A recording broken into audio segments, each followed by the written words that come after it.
Bismillahirrahmanirrahim. Assalamualaikum warahmatullahi wabarakatuh. Apa khabar semua? Murid-murid yang Ustaz kasihi. Mudah-mudahan kamu semua dalam keadaan sihat, sejahtera dan bersemangat untuk belajar pada setiap masa. InsyaAllah murid-murid yang Ustaz kasihi, insyaAllah pada pagi ini kita akan bersama-sama belajar mata pelajaran pendidikan Islam tahun 6. Islam tahun 6. Jadi Ustaz minta kamu semua sudah bersedia untuk belajar pada pagi ini. Pastikan kamu sudah mempunyai wuduk untuk kita baca Al-Quran bersama-sama. Dan di samping kamu juga ada Al-Quran, ada mushaf Al-Quran. Pertama, yang kedua, bersama dengan kamu ada buku pendidikan Islam. Buku pendidikan Islam ini walaupun kamu tidak dapat lagi buku teks, kamu dapat buka secara online. Ustaz ada post, Ustaz ada berikan buku pendidikan Islam dalam WhatsApp, sudah ada dah, kamu boleh buka. Yang ketiga, ada buku tulis. Bersama dengan kamu ada buku tulis dan ada peralatan untuk menulis. InsyaAllah, pertama kamu mesti berwuduk. Yang kedua, ada bersama dengan kamu mushaf Al-Quran. Yang ketiga, dapat ada dengan kamu buku pendidikan Islam tahun 6. Walaupun dalam WhatsApp pun tak apa, yang kamu boleh buka dalam WhatsApp. Yang keempat, ada peralatan untuk menulis, sebab ada peralatan untuk menulis, dan juga ada buku kosong, buku untuk kamu menulis, latihan menulis, buku ke ataupun kertas kosong ke, nanti kamu simpan nanti.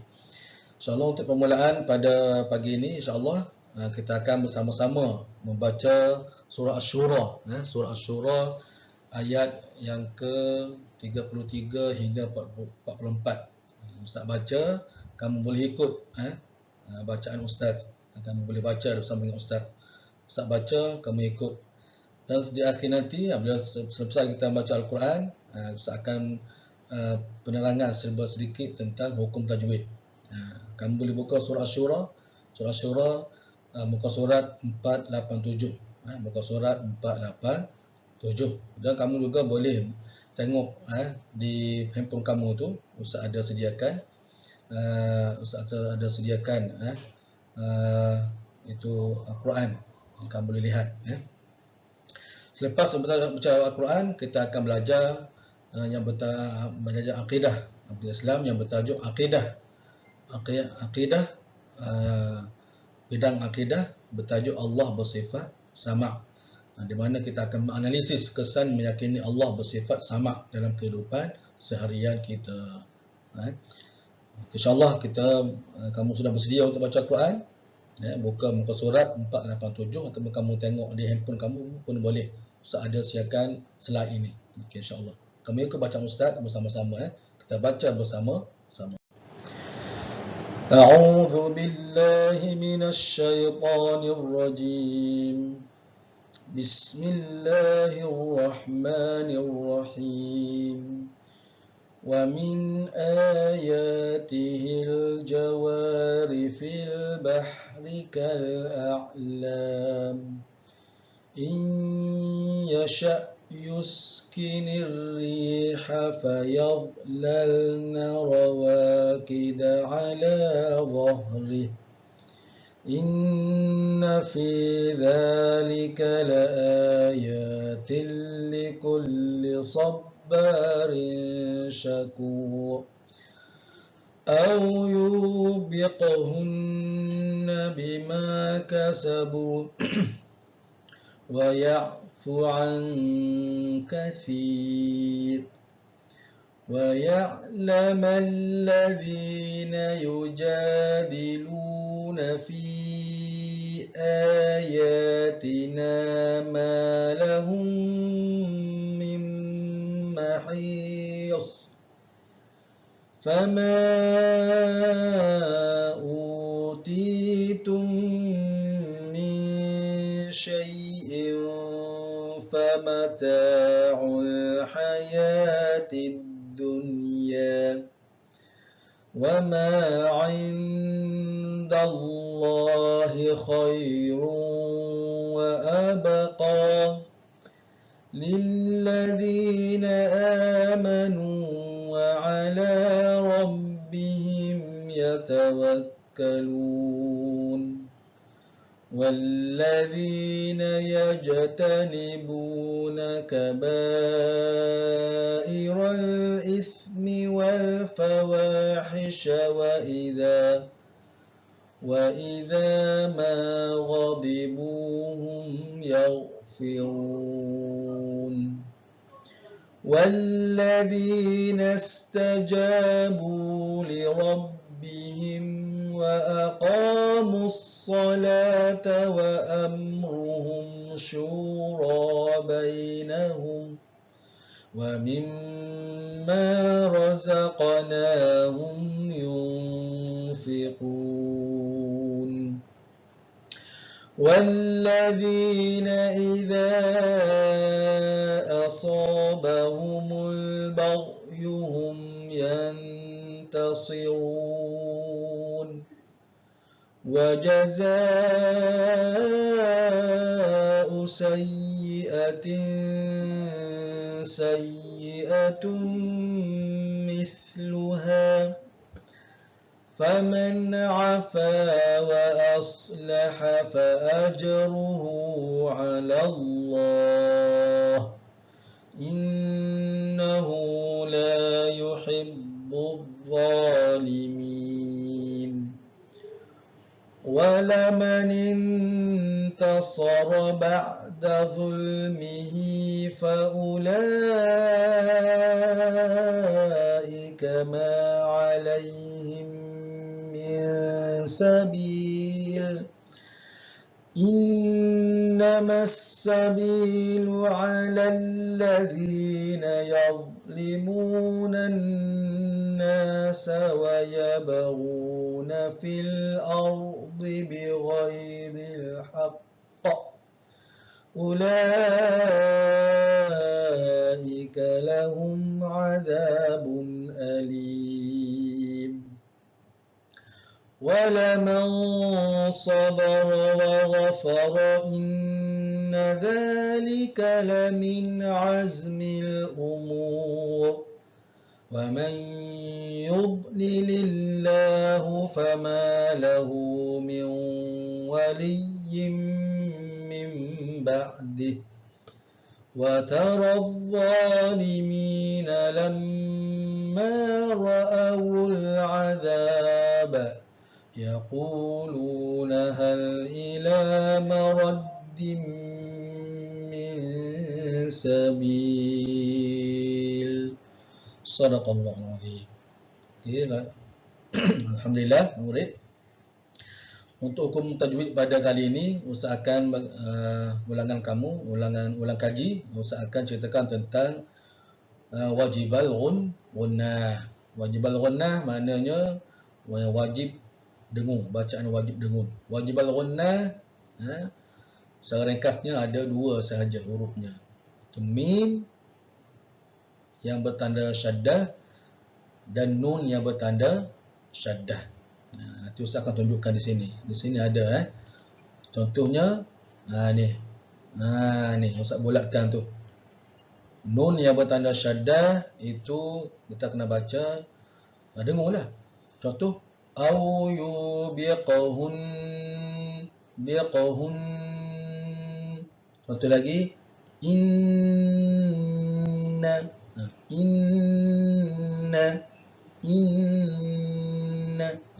kalau kamu tak baca inna fi salah lah. Sebab apa salah? Sebab tiada dengung. Nun syaddah kena ada dengung.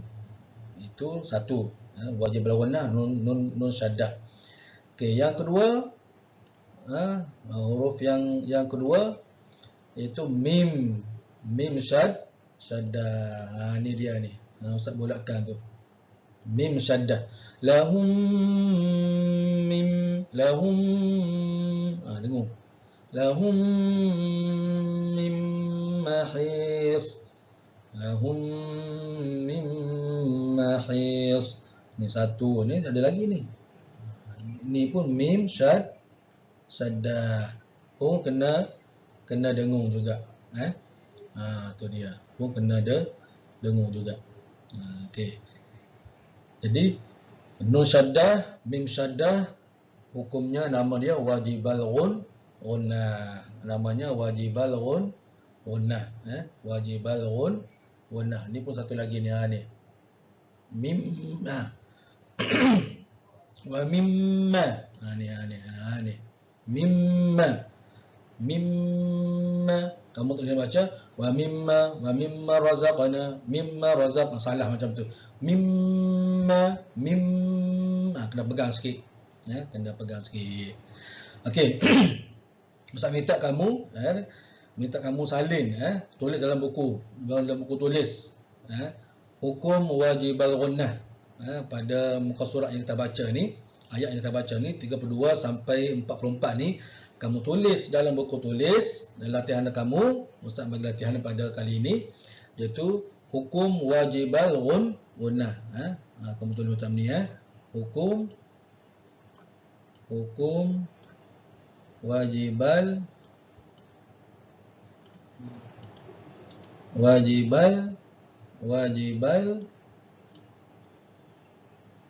gunnah.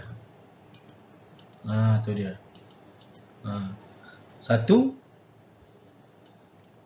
Contoh satu tadi yang Ustaz bagi tadi.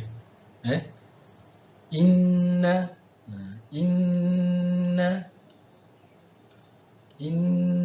fi.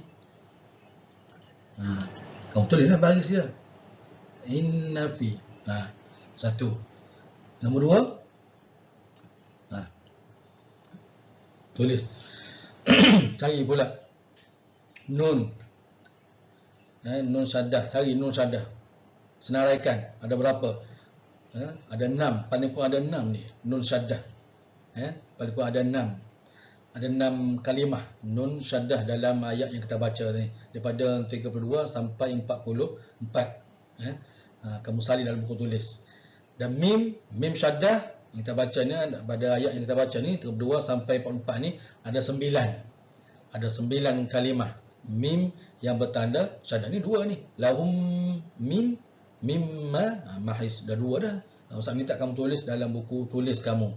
Buku tulis latihan pendidikan Islam. Tulis nun ada 6, nun syaddah ada 6, mim syaddah ada 9. Tulis semua. Kamu siap tulisan tu, latihan tu, kamu snap gambar tu, hantar pada ustaz untuk rekod kehadiran kamu belajar pada pagi ni. Itu sahaja untuk Al-Quran pada hari ini. Kita sambung lagi kepada slide lain pula. Ni Ustaz dah bagi kamu tadi ni. Ulang kaji hukum tajwid idgham wajibal gunnah mim syaddah dengan nun syaddah. Lahum mim mahis au yubiqhunna. Ni dia ni. Ni dia ni dia. Ni wajibal gunnah. Kamu buat dalam buku tulis, senaraikan. Pada muka surat yang kita baca tadi tu, senaraikan hukum wajibal gunnah mim syaddah dan nun syaddah. Senaraikan ada berapa?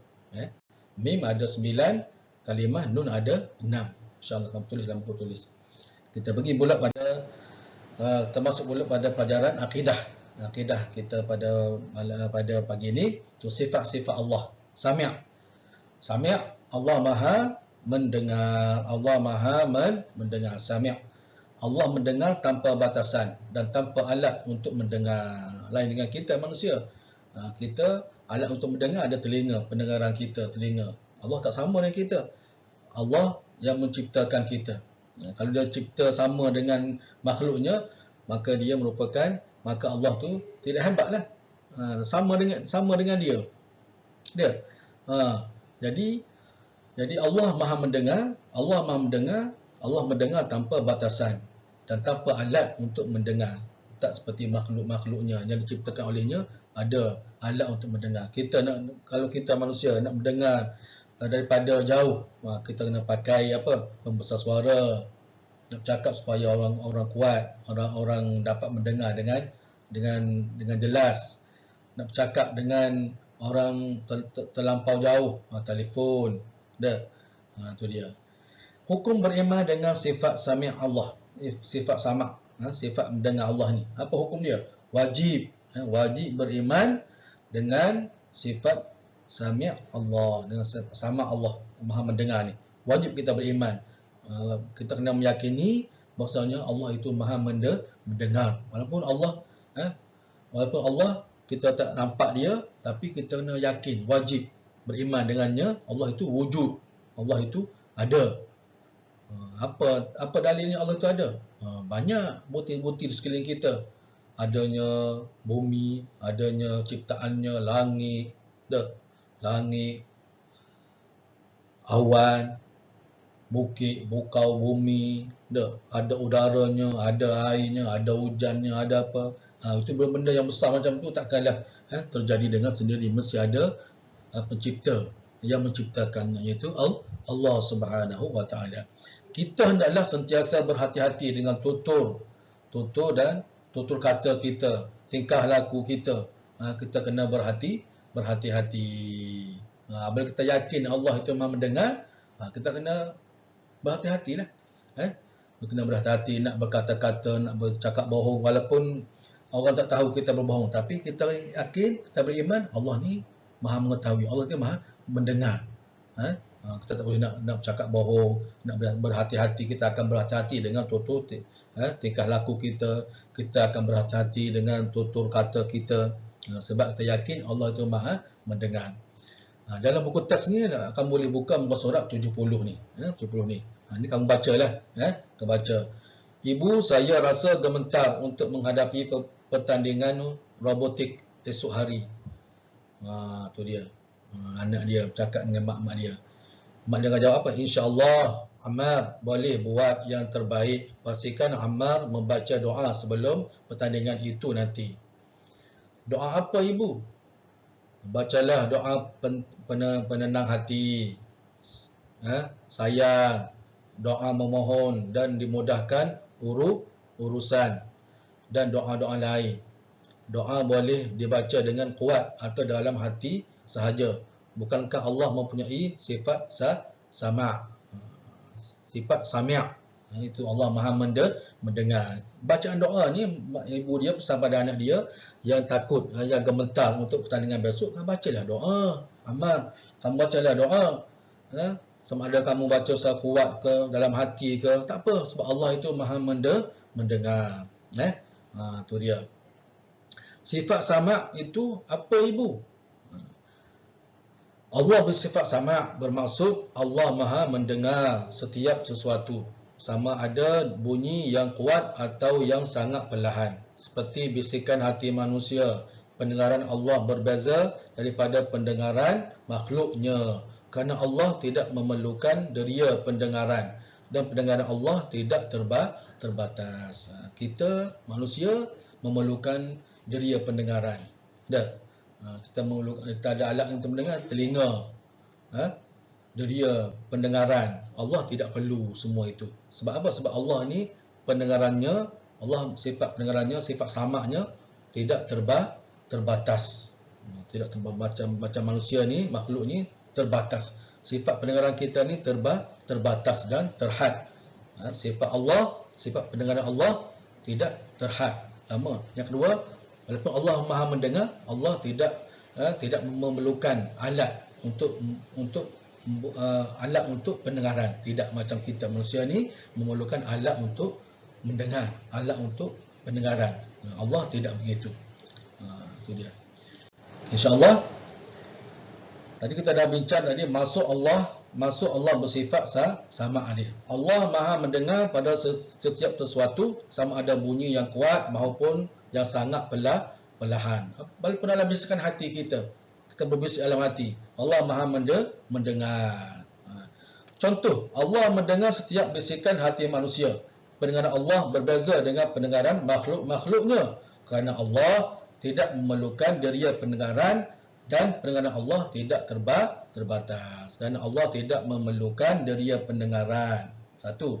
Yang kedua, Allah dan pendengaran Allah tu tidak terbatas. Tak macam kita manusia ni. Pendengaran kita terbatas. Kamu bercakap dalam bilik, adik kamu dah tak dengar dah perbualan kamu, cakapan kamu dalam bilik. Kamu berbisik-bisik dengan kawan kamu. Kamu ada 3 orang. Kamu berbisik-bisik dengan kawan kamu. Kawan kamu seorang lagi tu tak dengar dah. Tak dengar dah apa yang kamu bisikkan kamu dengan kawan-kawan kamu itu. Okay. Hukum beriman dengan sifat sama. Wajib ke atas semua makhluk. Kita ni wajib beriman dengan sifat pendengaran Allah. Jadi kita mestilah berhati-hati pada suatu pertuturan dan bisikan hati kita kerana Allah Maha mendengar setiap sesuatu. Dalil nakli. Okey, dalil nakli ini dalil daripada Al-Quran ataupun daripada hadis. Di sini ada ayat Quran, ya. Kita lihat dia apa dalil dia? Wallahu sami'un alim. Kita baca dalam ayat panjang. ولا تجعلوا الله عرضة لأيمانكم أن تبروا وتتقوا وتصلحوا بين الناس والله سميع عليم والله سميع عليم. Ini dalil dia ni. Ni kamu dah hafal ni. Wallahu sami'un alim. Dan janganlah kamu jadikan nama Allah dan sumpah kamu sebagai benteng yang menghalangi kamu daripada berbuat baik dan bertakwa serta mendamaikan perbalahan antara sama manusia. Dan ingatlah Allah sentiasa mendengar lagi sentiasa mengetahui. InsyaAllah tu dalil nakli, dalil pada Al-Quran. Kesan meyakini Allah bersifat sama. Ini penting ni. Anak-anak, murid yang Ustaz kasihi, penting ni. Kesan meyakini Allah bersifat sama. Apa kesan dia? Sentiasa berdoa mohon pertolongan Allah. Sebab kita yakin Allah Maha mendengar.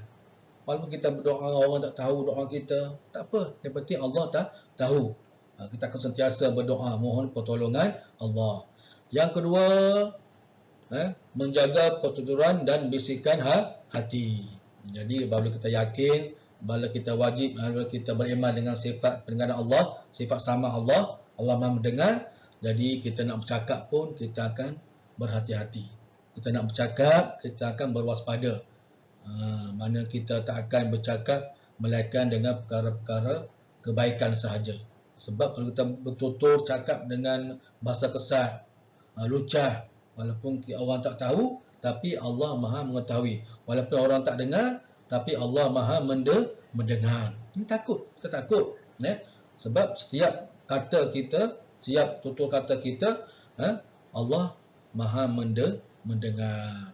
Yang ketiga, hidup kita akan diberkati. Ya, kita beriman dengan Allah, kita takut, kita jaga tutur kata kita, hidup kita diberkati. Orang pun sayang kita, kawan-kawan pun ramai suka dengan kita. Sebab apa? Kita tidak bercakap lucah, kita tidak bercakap kotor, kita jaga tingkah laku, kita tidak mengata orang, mencaci orang. Jadi orang sayang kita, orang sayang, Allah sayang. Jadi hidup kita ni diberkati oleh Allah. Yang keempat, kesan meyakini Allah bersifat sama, menjadikan bacaan Al-Quran dan zikir sebagai amalan. Allahu Rabbi. Murid-murid yang Ustaz kasihi, jadikan bacaan Al-Quran dan zikir sebagai amalan. Sebab apa tu? Sebab berkata baik. Baca Al-Quran baik.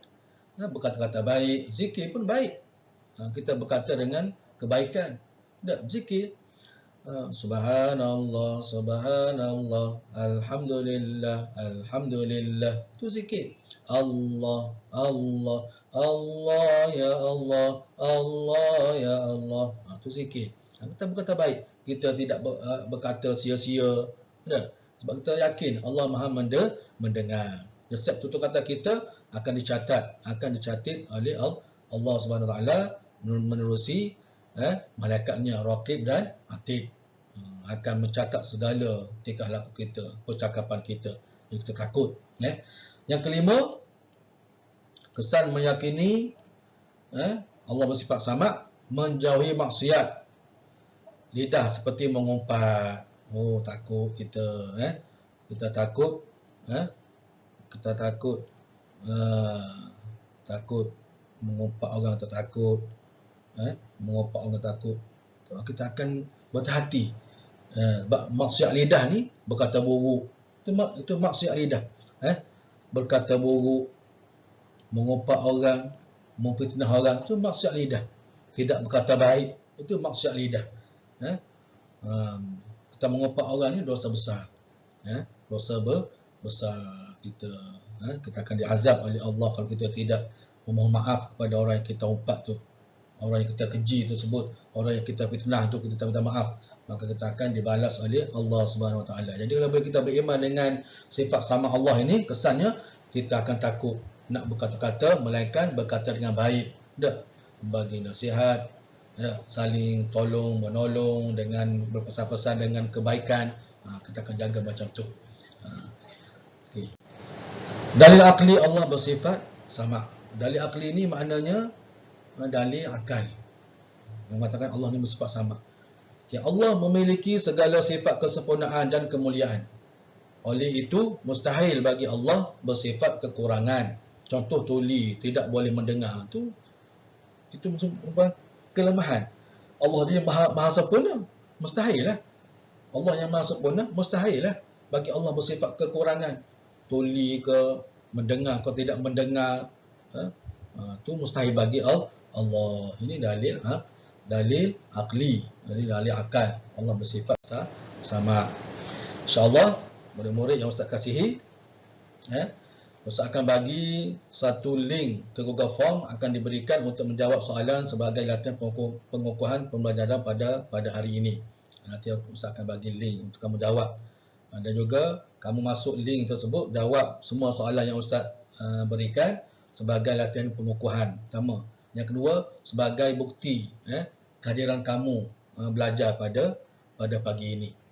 Ustaz rasa setakat itu dulu untuk perjumpaan kita untuk pagi ini. InsyaAllah berjumpa lagi kita di lain masa, lain waktu dan tajuk yang berlainan nanti insyaAllah. Saya harap kamu dapat faham, memahami pembelajaran kita pada pagi ini. Kalau kamu ada masalah, kamu boleh tanya Ustaz menerusi dalam Classroom, Google Classroom pun ada. Saya harap kamu semua dapat masuk, dapat lihat, dapat masuk dan dapat baca apa yang Ustaz postkan dalam Google Classroom tu.